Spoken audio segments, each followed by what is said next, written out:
Hello guys, कैसे आप लोग? कैसे चल रही सबकी पढ़ाई? एकदम बढ़िया, एकदम मजेदार। तो my name is Sanjeev Pandey. स्वागत है आपका अपने प्यारे से खूबसूरत से चैनल में, जेआर कॉलेज में, जो कि पार्ट है जेआर ट्यूटोरियल का।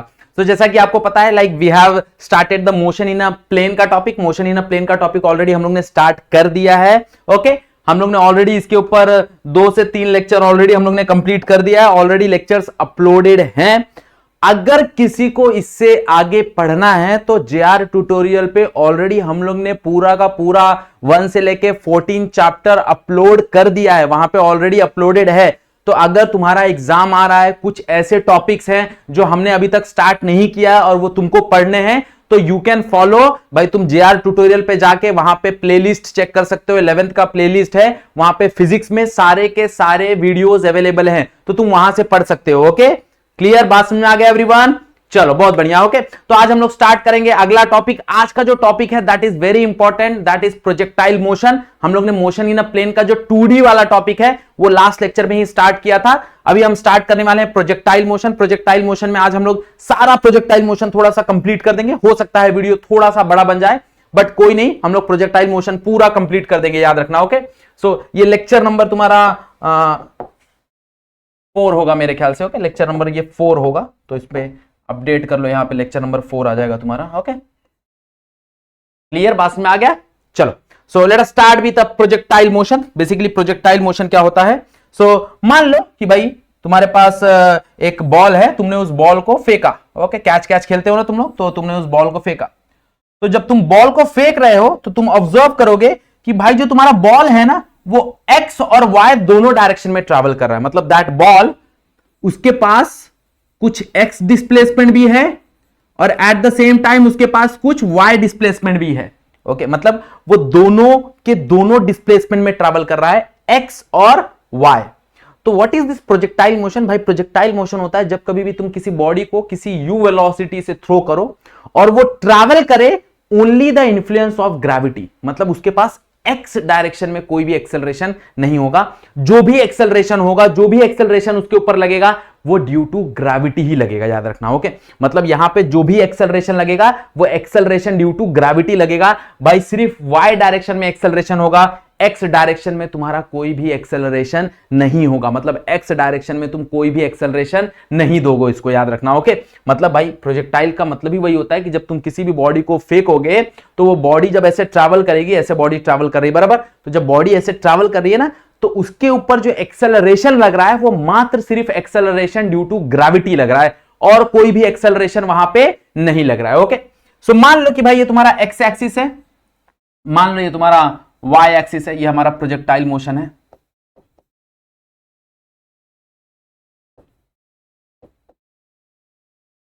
Okay, it is a projectile motion.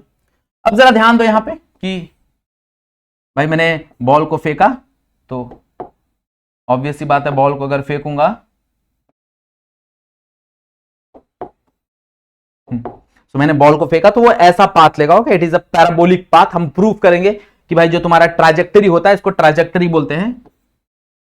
जो पाथ वो फॉलो करता है उस पाथ को हम लोग ट्राजेक्टरी बोलते हैं। तो ये जो तुम्हारा ट्राजेक्टरी है ना, ये एक पैराबोलिक पाथ है। ओके, अब मान लो कि अगर उसको एक u वेलोसिटी से फेंका, मान लो दिस इज द वेलोसिटी, ये तुम्हारी कुछ तो u वेलोसिटी से फेंका और वो कुछ एंगल बना रहा है थीटा। हॉरिजॉन्टल के साथ एंगल क्या बना रहा है? हॉरिजॉन्टल के साथ एंगल बना रहा है थीटा।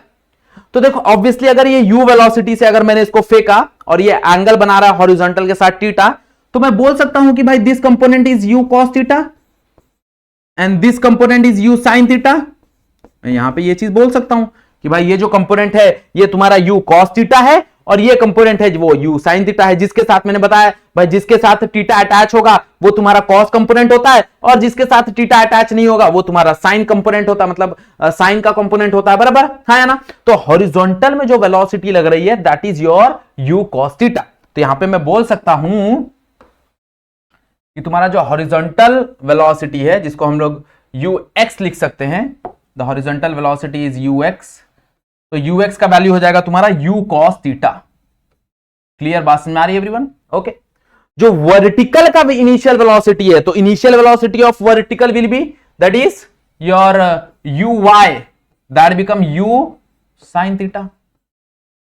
ओके, अब इस पे एक चीज क्या ध्यान देना है, एक चीज ध्यान देना है कि भाई वर्टिकल में तुम्हारा जो वेलोसिटी है वो चेंज होगा, क्योंकि वर्टिकल में एक्सेलरेशन लग रहा है, एक्सेलरेशन ड्यू टू ग्रेविटी, वहां पे जी लग रहा है। बट हॉरिजॉन्टल में तुम्हारी वेलोसिटी चेंज होने वाली नहीं है, क्योंकि हॉरिजॉन्टल में कोई भी एक्सेलरेशन नहीं लग रहा। इसका मतलब यह है कि हॉरिजॉन्टल में तुम किसी भी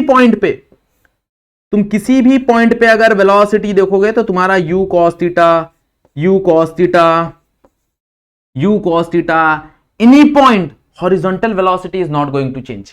वर्टिकल वेलोसिटी भाई डिक्रीज होगा, क्योंकि जब हम बॉडी को ऊपर फेंकेंगे तो भाई due to acceleration due to gravity in a downward direction भाई उसकी वेलोसिटी कम होगी, ये सुनो, तो 10 मीटर पर सेकंड से हमको पता है कम होगा। और जब भाई वो नीचे आएगी तो 10 मीटर पर सेकंड से उसकी वेलोसिटी क्या होती जाएगी, बढ़ते जाएगी, बराबर। तो नीचे ऊपर के लिए एक्सेलरेशन लगेगा, बट हॉरिजॉन्टल के लिए कोई भी एक्सेलरेशन नहीं लगेगा। There will be no acceleration in the horizontal. Okay, याद रखना, ये चीज को ध्यान देना। अब एक और चीज ध्यान से समझो भाई, जैसे जैसे बॉडी ऊपर जाएगी वैसे वैसे उसकी वेलोसिटी क्या होते जाएगी, डिक्रीज होते जाएगी, वर्टिकल वेलोसिटी डिक्रीज होते जाएगी। तो एक ऐसा पॉइंट आएगा कि यहां पे तुम्हारे पास दोनों कंपोनेंट रहेगा, यहां पे तुम्हारे पास दोनों कंपोनेंट रहेगा, यहां पे तुम्हारे पास दोनों कंपोनेंट रहेगा। बट अगर हम ध्यान दें, जब वो अपने मैक्सिमम हाइट पे पहुंच जाएगी तो मैक्सिमम हाइट पे उसके पास सिर्फ हॉरिजॉन्टल कंपोनेंट रहेगा, there will be no vertical component, there will be no vertical component. भाई इसके पास ऊपर जाने वाली कोई वेलोसिटी नहीं होगी। तो जाहिर सी बात है ना, क्योंकि वो एकदम हाईएस्ट पॉइंट पे पहुंच चुका है। अब हाईएस्ट पॉइंट पे पहुंच चुका है तो यहां पे उसको ऊपर ले जाने वाली कोई भी वेलोसिटी प्रेजेंट नहीं है। मतलब यहां पे एक लौता कंपोनेंट जो रहेगा वो हॉरिजॉन्टल कंपोनेंट रहेगा। ये हाईएस्ट पॉइंट की बात हो रही है भाई। हाईएस्ट पॉइंट पे तुम्हारा जो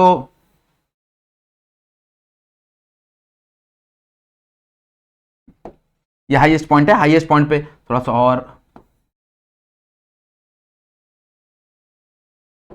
हाईएस्ट पॉइंट पे तुम्हारा जो वेलोसिटी रहेगा वो u cos थीटा रहेगा। अब जैसे ही वो हाईएस्ट पॉइंट से बाजू में आ जाएगा, वापस उसके पास दो कंपोनेंट हो जाएंगे, एक उसको आगे लेके जाएगा, एक उसको नीचे लेके जाएगा, एक उसको आगे लेके जाएगा, एक उसको नीचे लेके आएगा, एक उसको आगे लेके जाएगा, एक उसको नीचे लेके आएगा। यस और नो? ओके, तो वापस उसके पास दो कंपोनेंट आ जाएंगे, याद रखना। बट जो हॉरिजॉन्टल कंपोनेंट है वो चेंज नहीं होगा, वर्टिकल कंपोनेंट तुम्हारा चेंज होगा, वर्टिकल कंपोनेंट तुम्हारा चेंज होगा। ओके, तो वर्टिकल में वेलोसिटी तुम्हारी हमेशा u sin थीटा होगा, हॉरिजॉन्टल में वेलोसिटी तुम्हारा u cos थीटा होगा। हॉरिजॉन्टल में तुम्हारा एक्सेलरेशन 0 होगा, मतलब there will be no acceleration in the horizontal. और वर्टिकल में तुम्हारा जो एक्सेलरेशन होगा वो होगा एक्सेलरेशन ड्यू टू ग्रेविटी, होगा acceleration due to gravity,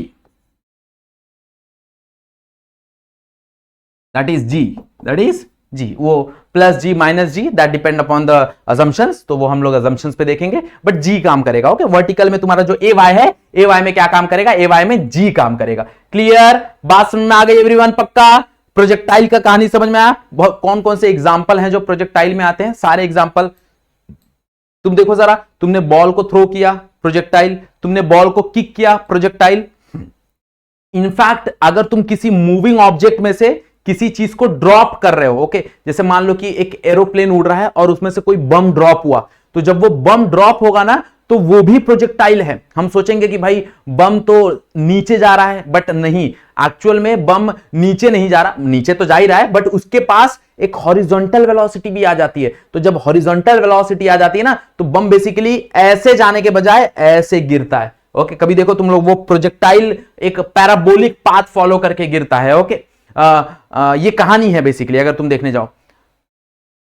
clear, बात में आ रही है एवरीवन? पक्का? यहां पे एक चीज बस यही ध्यान देना है कि भाई हॉरिजॉन्टल में कोई भी एक्सेलरेशन नहीं होगा, हॉरिजॉन्टल में कोई भी एक्सेलरेशन नहीं होगा। ओके, एक और एग्जांपल तुमको देना चाहूंगा। जैसे तुमने देखा रहेगा कि बेसिकली अगर हम लोग देखने जाए तो अगर हम लोग ट्रेन में ट्रैवल कर रहे हैं, let's say we are travelling in a train, अगर हम ट्रेन में ट्रैवल कर रहे हैं, हम मार्कर या फिर कोई भी पेन या फिर बॉल से कैच खेल रहे हैं, तो जरा सोचो, सोचने वाली बात है कि जब हम पेन को ऊपर उछाल रहे हैं तो ट्रेन तो आगे जा रही है, तो मैंने पेन को ऊपर उछाला, अब ट्रेन आगे चली गई, तो ये जो पेन है ये तो मेरे पीछे गिरना चाहिए, बराबर? ये पेन कहां गिरना चाहिए, मेरे पीछे गिरना चाहिए, बट ऐसा होता नहीं है भाई। जब मैं ये पेन को उछालूंगा और वापस अपने हाथ पे लूंगा तो वापस ये मेरे हाथ पे ही आके गिरेगा।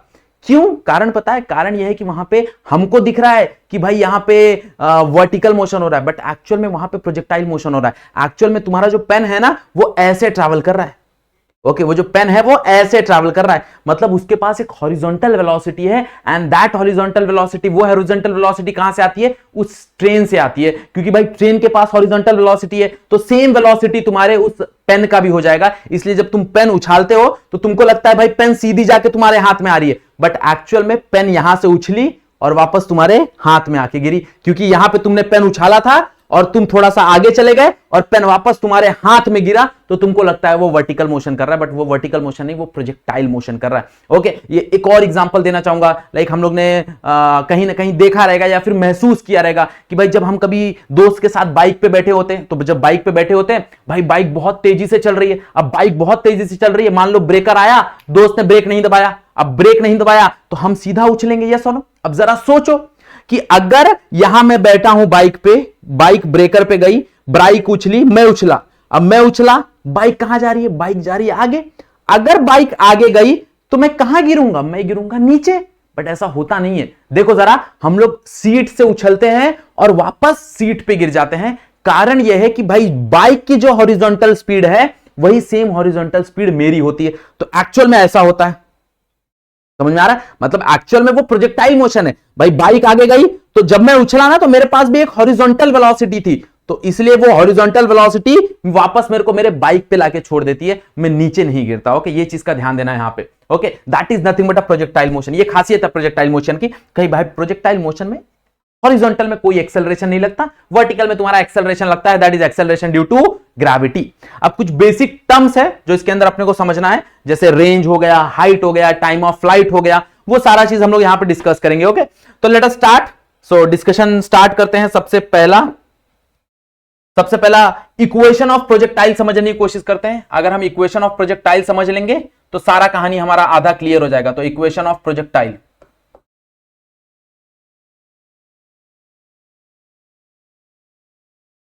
Equation of projectile, what is this equation of projectile?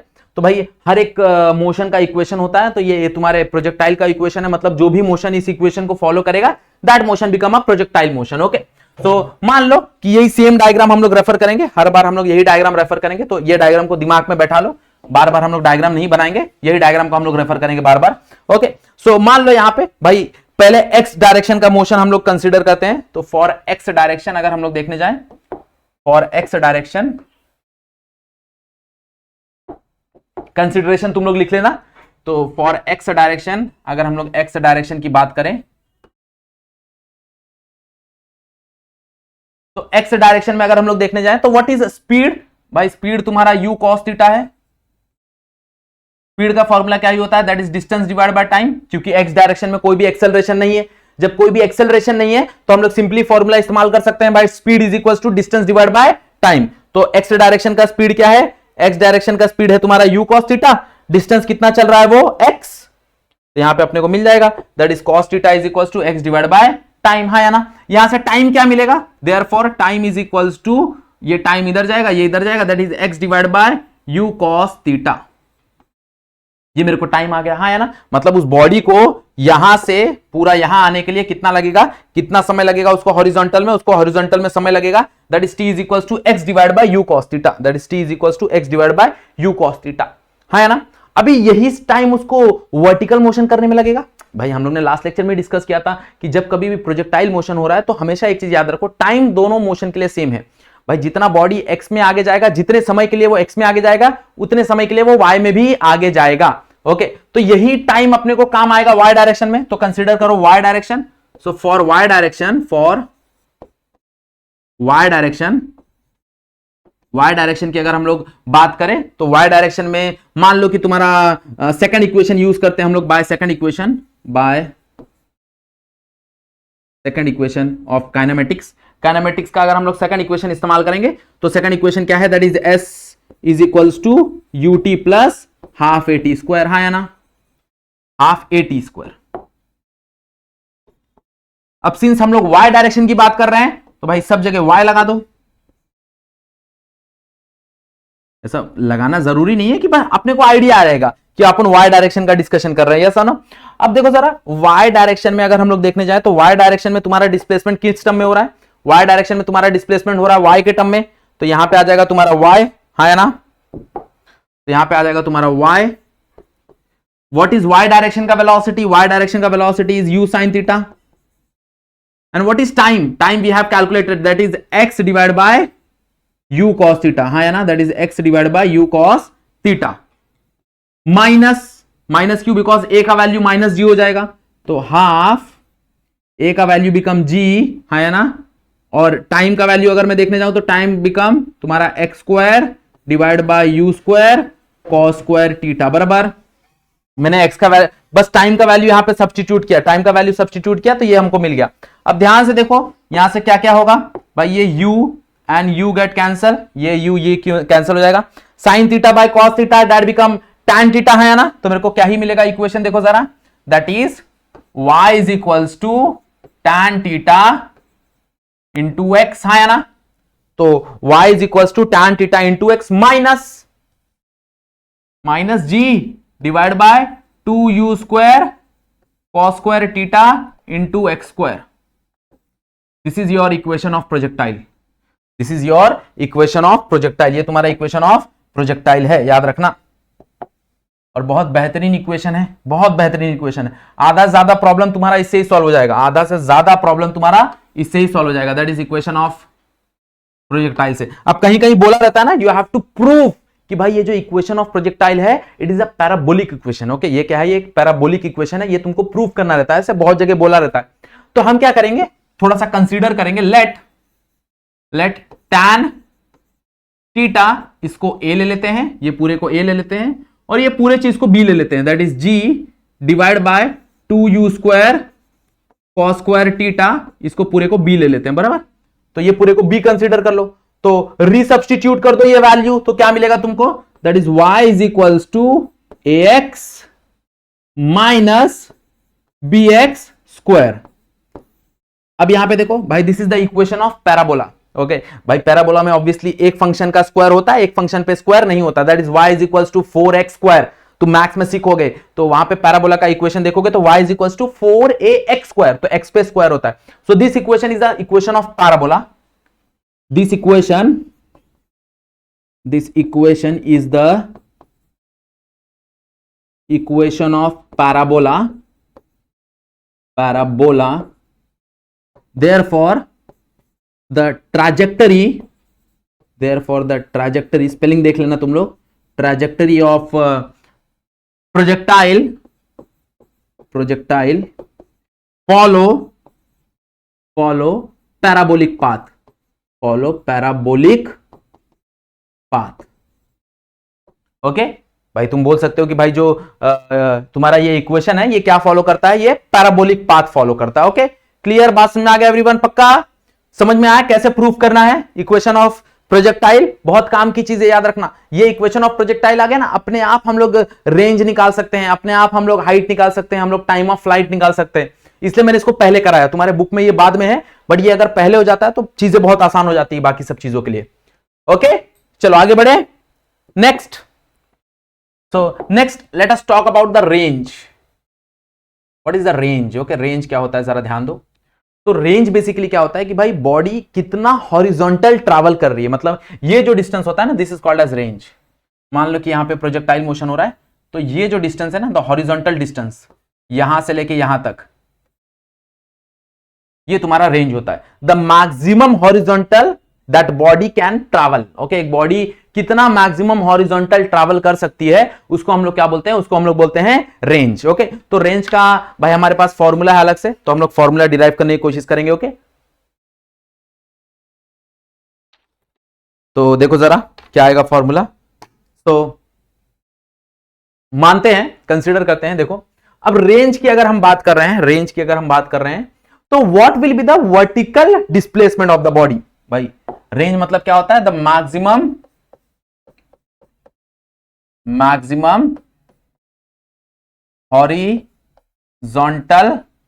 Horizontal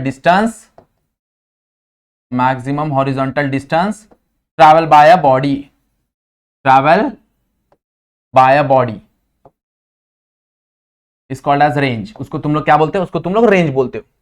तो देखो जरा, अगर हम लोग रेंज कंसीडर कर रहे हैं तो वर्टिकल डिस्प्लेसमेंट तो हो ही नहीं रहा, क्योंकि देखो ना, बॉडी यहां से चली और वापस यहीं पे आ गई, मतलब उसने y का जो डिस्प्लेसमेंट है, y का डिस्प्लेसमेंट 0 हो गया, x का डिस्प्लेसमेंट तो r हुआ बट y का डिस्प्लेसमेंट तो 0 हो गया ना भाई, ये लेवल से चली और वापस उसी लेवल पे आके रुक गई, तो यहां पे y का डिस्प्लेसमेंट 0 हो गया, x का डिस्प्लेसमेंट क्या हो जाएगा, दैट इज r। तो हम लोग बोल सकते हैं कि यहां पे भाई जो तुम्हारा x है that become r and y है दैट बिकम 0। भाई x तुम्हारा क्या हो गया, r हो गया, एंड y क्या हो गया तुम्हारा 0। अब देखो यहां पे तुमको प्रोजेक्टाइल इक्वेशन काम आएगा, तो consider equation of projectile, consider equation of projectile. Equation of projectile तुम कंसीडर करोगे तो क्या ही है इक्वेशन ऑफ प्रोजेक्टाइल, देखो हम लोग ने निकाला है, that is y is equals to tan theta x minus g divide by 2u square cos square theta into x का स्क्वायर। तो यही सेम इक्वेशन हम यहां पे कंसीडर करेंगे तो क्या मिलेगा, देखो जरा, that is y is equals to tan theta into x minus g by 2u square cos square theta into x square, हाँ है ना। अब सब्स्टिट्यूट कर दो भाई, y हमारे लिए क्या हो जाएगा, 0 हो जाएगा, क्योंकि हम हॉरिजॉन्टल डिस्टेंस कवर कर रहे हैं, तो y 0 हो गया, x क्या हो जाएगा, r हो जाएगा, तो यहां पे r पुट कर दो, तो देखो क्या मिलेगा, therefore 0 is equals to tan theta can be written as sin theta by cos theta. क्यों लिख रहा हूं बताता हूं ये, क्योंकि यहां से एक cos थीटा कैंसिल हो जाएगा, x की जगह क्या लिख सकते हैं, r minus g divide by 2u square cos square theta into r का स्क्वायर, हाँ या ना। अब ये 0 है, ये माइनस है, ये पूरा का पूरा इधर लाओगे तो प्लस हो जाएगा बराबर, तो ये पूरा का पूरा इधर ला दो, तो देयरफॉर क्या मिलेगा, देखो जरा, ये पूरा का पूरा इधर आ जाएगा, तो therefore g divide by 2u square cos square theta into r square is equals to sin theta by cos theta into r, हाँ है ना। देखो अब जरा उड़ा दो, जो उड़ रहा है, जो चीज उड़ रहा है उड़ा दो, यहां से मेरे ख्याल से एक आर उड़ेगा, एक आर उड़ेगा, मेरे ख्याल से एक cos थीटा उड़ेगा और एक cos थीटा उड़ेगा, बराबर। क्या बच रहा है देखो जरा, यहां पे बच रहा है g divide by 2u square cos theta, और यहां पे क्या बच रहा है, यहां पे बच रहा है sin थीटा, और यहां पे r है, हमको r का वैल्यू कैलकुलेट करना है, तो r का वैल्यू कैलकुलेट करना है तो ये सबको उधर लेके जाओ, सो देयरफॉर क्या मिलेगा, r is equals to 2u square sine theta into cos theta whole divide by G, whole divide by G. अब ध्यान से देखो, ये तुम्हारा फॉर्मूला है मैक्स का, that is 2 sine theta cos theta, तो 2 साइन थीटा कॉस थीटा क्या फॉर्मूला होता है, दैट इज साइन 2 थीटा। अगर नहीं पढ़ा अभी तक तो पढ़ लो, ओके, ये फॉर्मूला है तुम्हारे पास, और u स्क्वायर को एज इट इज रखो, यहां पे u स्क्वायर को as it is divide by G, ये तुम्हारा रेंज का फॉर्मूला आ गया, ये क्या आ गया, रेंज का फॉर्मूला आ गया, बराबर। दैट इज भाई r is equals to sine 2 theta into U square, ये into U square divide by G, या फिर चाहिए तो यू स्क्वायर पीछे लिख दो, कोई प्रॉब्लम नहीं है, इसको थोड़ा सा आगे कर दो और यू स्क्वायर को आगे लिख दो यहां पे, क्लियर, समझा। तो you square sine 2 theta by g, okay, हाँ या ना। अब इसको एक और चीज से हम समझ सकते हैं, देखो जरा, इसको ऐसे भी लिखा जा सकता है, भाई यू स्क्वायर है ना, तो एक यू इसके साथ लगा दो, एक यू इसके साथ लगा दो, तो यू साइन थीटा क्या होगा भाई, velocity in y direction, u cos theta क्या होगा, वेलोसिटी इन एक्स डायरेक्शन, तो हम इसको ऐसे भी लिख सकते हैं, that is R is equals to 2 ux uy divide by G. ये ux uy कहां से आया भाई, u sin theta, u sin theta क्या ही है, मेरा y डायरेक्शन का वेलोसिटी, u cos थीटा क्या है भाई, तुम्हारा x डायरेक्शन का वेलोसिटी, तो ux into uy divide by G, हम ऐसे भी लिख सकते हैं इसको। क्लियर, बात समझ में आ गया एवरीवन, समझ में आ गया भाई हॉरिजॉन्टल रेंज कैसे कैलकुलेट करते हैं, तो इस तरह तुम हॉरिजॉन्टल रेंज कैलकुलेट कर सकते हो। अगर तुम्हारे पास एंगल है, तुम्हारे पास इनिशियल वेलोसिटी है, सब्स्टिट्यूट यू विल गेट कि तुम कितने दूर तक उसको फेंक सकते हो, ओके। अब यहां पे अगर हम लोग देखने जाए तो मैक्सिमम रेंज, अगर हम लोग देखने जाए तो मैक्सिमम रेंज का फंडा क्या है भाई, मैक्सिमम हम लोग कितना दूर तक किसी भी ऑब्जेक्ट को फेंक सकते हैं, एक लिमिट होगा ना कि भाई इतना दूर फेंक सकते हो, इतना दूर फेंक सकते हो, सुनो। तो अगर हम लोग जनरली देखने जाए तो जो मैक्सिमम लिमिट है कि भाई कितना दूर हम लोग फेंक सकता है, वो मैक्सिमम लिमिट है तुम्हारा दैट इज जब तुम्हारा 45 हो, एंगल क्या हो 45। देखो ना ये साइन थीटा का वैल्यू, ये जो साइन है इसका मैक्सिमम वैल्यू क्या ही आ सकता है, मैक्सिमम वैल्यू 1 आ सकता है। साइन 1 से बड़ा होता नहीं है, और साइन 1 कब होगा, जब साइन 90 होगा। साइन 90 बोले तो 2 थीटा, तो थीटा विल बी 45, यस और नो। तो मतलब when theta is 45, range will be maximum, range will be maximum, always remember. Okay, जब तुम्हारा थीटा 45 हो तो तुमको जो रेंज मिलेगा वो क्या मिलेगा, मैक्सिमम मिलेगा, ये चीज का ध्यान देना। ओके, तो अगर तुम्हारा थीटा 45 हो जाएगा तो यहां पे पुट करूंगा तो साइन 2 थीटा विल बी 90, तो 91 हो जाएगा। तो आर मैक्स का फॉर्मूला हो जाएगा that is u square by g. This is the formula for r max. आर मैक्स का फॉर्मूला तुमको रेंज का जो मैक्सिमम फॉर्मूला आएगा, वो रेंज का मैक्सिमम फॉर्मूला आएगा तुम्हारा यू स्क्वायर बाय जी। क्या आएगा, u square by g. Clear, बात समझ में आ गया एवरीवन, पक्का? Okay, this is your maximum range. ये तुम्हारा क्या है, ये तुम्हारा मैक्सिमम रेंज का फॉर्मूला, याद रखना। मतलब थीटा 45 होगा तो तुमको मैक्सिमम रेंज इतना मिलेगा। बात समझ में आ रही है एवरीवन, पक्का? चीजें कहीं ना कहीं क्लियर हो गई है सबको, रेंज कैसे आया समझ में आ गया। चलो आगे की बात करेंगे अपन। Next we will discuss the time of flight. ये भी अच्छा क्वेश्चन बनते हैं इसके ऊपर, ये भी अच्छा टॉपिक है, time of flight. Time of flight का बेसिक मतलब अगर हम लोग देखने जाएं तो भाई टाइम ऑफ फ्लाइट क्या ही होता है, the time taken by the body to complete the path. Path को कंप्लीट करने के लिए उसको कितना टाइम लगा।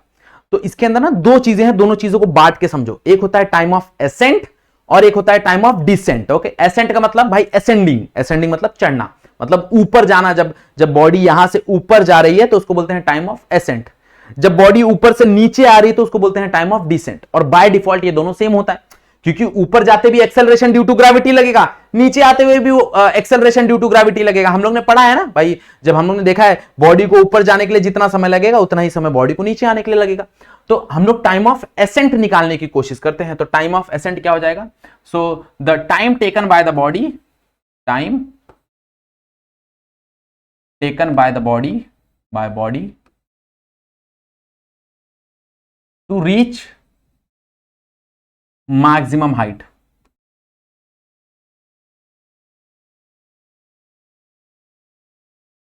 टू रीच मैक्सिमम हाइट, हाँ या ना। मैक्सिमम हाइट रीच करने के लिए जो टाइम लगता है उसको हम लोग बोलते हैं टाइम ऑफ एसेंट। और टाइम ऑफ डिसेंट क्या होगा, उतरने के लिए जो टाइम लगता है उसको बोलते हैं टाइम ऑफ डिसेंट। और दोनों को कंबाइन कर दोगे तो टाइम ऑफ फ्लाइट, दोनों को कंबाइन कर दोगे तो क्या आ जाएगा, टाइम ऑफ फ्लाइट। तो देखो जरा क्या मिलेगा, टाइम ऑफ एसेंट क्या मिलेगा। सबसे पहले टाइम ऑफ एसेंट कैलकुलेट करते हैं। लेट्स से उसको टी नॉट बोल देते हैं, टाइम ऑफ एसेंट को हम लोग टी नॉट बोल देते हैं। यहां पे लिख दो चाहिए तो, the time taken by the body to reach the maximum height is called time of ascent, is called time of ascent।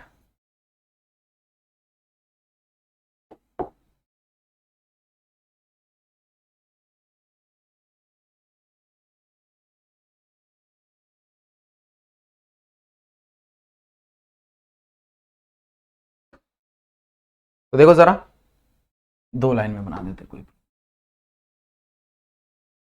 Okay, time of accent. अब ध्यान दो, टाइम ऑफ एसेंट निकालना है मेरे को, मतलब कहीं ना कहीं मेरे को टाइम निकालना है। तो मैक्सिमम हाइट के लिए अगर हम लोग देखने जाएं तो वाई डायरेक्शन ही कंसीडर करेंगे भाई, हाइट की बात हो रही है। तो for y direction, for y direction मेरे को पता है ना इनिशियल वेलोसिटी क्या है वाई डायरेक्शन में, that is you sine theta. देखो जरा वाई डायरेक्शन में अगर हम लोग देखने जाएं तो यहां पे ऑलरेडी हम लोग ने शो किया हुआ है भाई, वाई डायरेक्शन का इनिशियल वेलोसिटी क्या है, you sine theta. You sine theta से स्टार्ट हो रही है ना। अब मैक्सिमम हाइट तक जाएगी, तो मैक्सिमम हाइट तक जब वो जाएगी तो मैक्सिमम हाइट पे उसकी फाइनल वेलोसिटी क्या हो जाएगी, final velocity will be zero. अगर हम लोग मैक्सिमम हाइट पे फाइनल वेलोसिटी देखने जाएंगे तो final velocity will be zero, तभी तो वो मैक्सिमम हाइट पे जाएगा। मतलब द वी वाई क्या हो जाएगा, वी वाई जीरो हो जाएगा। यू वाई तुम्हारा यू साइन थीटा हो गया, वी वाई क्या हो जाएगा, वी वाई तुम्हारा जीरो हो गया, हाँ या ना। ओके, तो और एक्सेलरेशन हमको पता है भाई, एक्सेलरेशन क्या ही लगेगा तुम्हारा, एक्सेलरेशन लगेगा माइनस जी। तो कंसीडर कर लो, देखो तुमको टाइम ऑफ फ्लाइट मिल जाएगा बाय कंसीडरिंग फर्स्ट इक्वेशन। पहला इक्वेशन ही कंसीडर करो, by first equation, by first equation of kinematics, first equation of kinematics.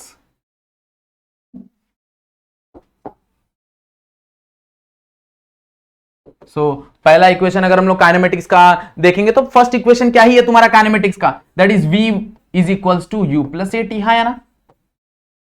अब देखो जरा, पहला इक्वेशन तुमने कंसीडर कर लिया, बट कौन से डायरेक्शन का कंसीडर कर रहे हो वो भी ध्यान दो। हम लोग कंसीडर कर रहे हैं y डायरेक्शन के लिए, तो y डायरेक्शन के लिए क्या ही हो जाएगा, that is vy uy plus ay, है ना। मैंने बताया भाई तुम लोग काइनेमेटिक्स कोई भी यूज कर सकते हो, कितना भी यूज कर सकते हो, कितना मतलब तीन ही है, तीन ही इस्तेमाल करोगे, हाँ, बट ध्यान देना है कौन से डायरेक्शन के लिए इस्तेमाल कर रहे हो। ओके, तो भाई v is equal to u plus a t तुम लोग ने यूज कर लिया। अब ध्यान दो, what is uy, what is the initial velocity, that is u sin theta, तो यहां पे पुट कर दो, initial velocity is u sin theta.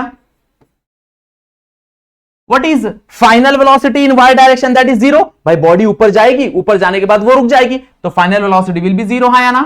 और यहां पे क्या आ जाएगा, that is minus G T.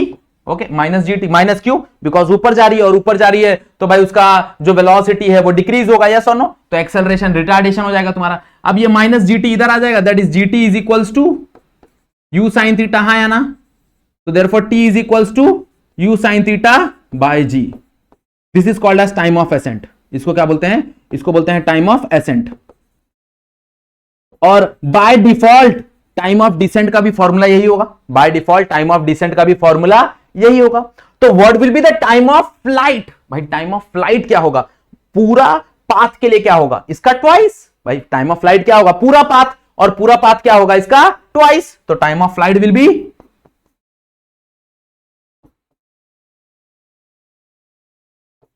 That is TF, generally उसको टीएफ से डिनोट करते हैं, तो TF will be twice of this, हाँ या ना, that is 2u sin theta by g,